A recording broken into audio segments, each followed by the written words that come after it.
Medicine is it's a recession-proof career because people always need doctors. Doctors are compassionate people who help people, not just for money, but for actually the reward of making something better. You know, it's a very holistic profession. We moved to Ontario, and my husband said, you know what, Ruki, we need to go back to Nigeria. And so in 2008, we got involved with the project, and we wrote a proposal, we formed a company, and we approached several state governments, and we got receptive with the River State government, and we formed a partnership with them where we're going to build a women and children's hospital. And this is a huge project. It's a 250-bed hospital, $50 million project. And the government has actually given us land, about 20 hectares of land, and they're going to fund 30% of it, whereas we will bring 30% into the management of the hospital. We've had lots of challenges with this project. Like I said, it's 2008, and we are just about to start building. But it's not easy to do a project of that size in any country, and especially in Nigeria. You know, Nigeria has its own set of peculiar problems, but it hasn't made us deterrent. As a family, it's been very tough. My husband has to be there for many months at a time. It's quite strenuous for the kids, for myself, you know, but we're determined. The reason is we have probably reached the peak of our careers here, and you know, we're doing well. And I think about my children.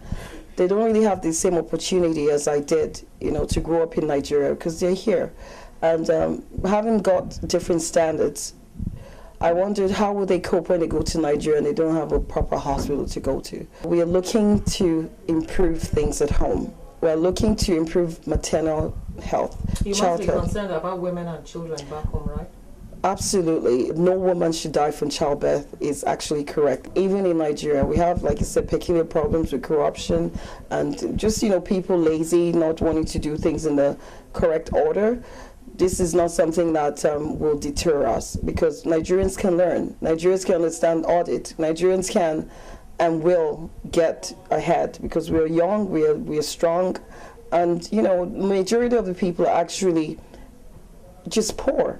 And if they had opportunity to do well, I don't believe Canada will be better than Nigeria. And we have 5 times more people than Canada. We're about 30 million people in Canada, or 33 million, and we have over 150 million people in Nigeria. So you can see the ratio. We have natural resources that are yet to be untapped. We don't even have many industries not even developed, and we have good weather all year round. I mean, that's so many reasons why we're interested, like you said, to go back and give our own little quarter.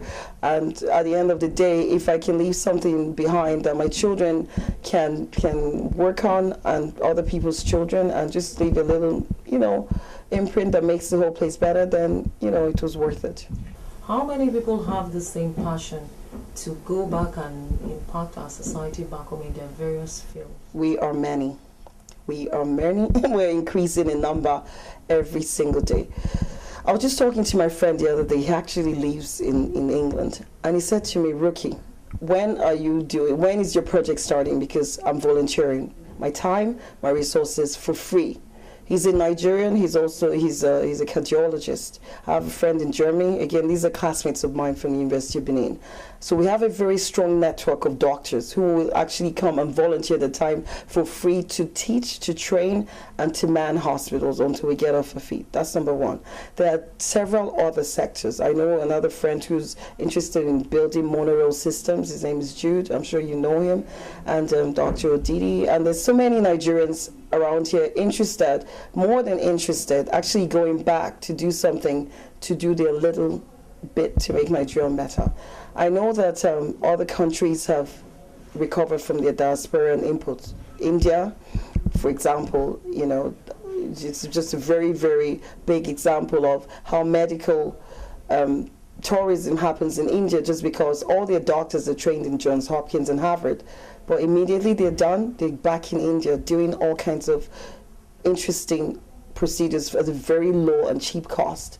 And because of sheer volume, they're very successful and they're making an impact. And these are the diasporan Indians. And there are other countries that are doing it, even Israel. Just money sent home from Nigeria alone, from diaspora alone to Nigeria is into the billions. So for sure, the diaspora will make an impact in Nigeria. And we are realizing that home is still home, no matter how far you came from home, it's home. And you're never satisfied until your home is in order. And so we're all committed to this, and more of us want to see change in government, where there's transparency in government, where we can actually talk to people and they say what they mean and they mean what they say.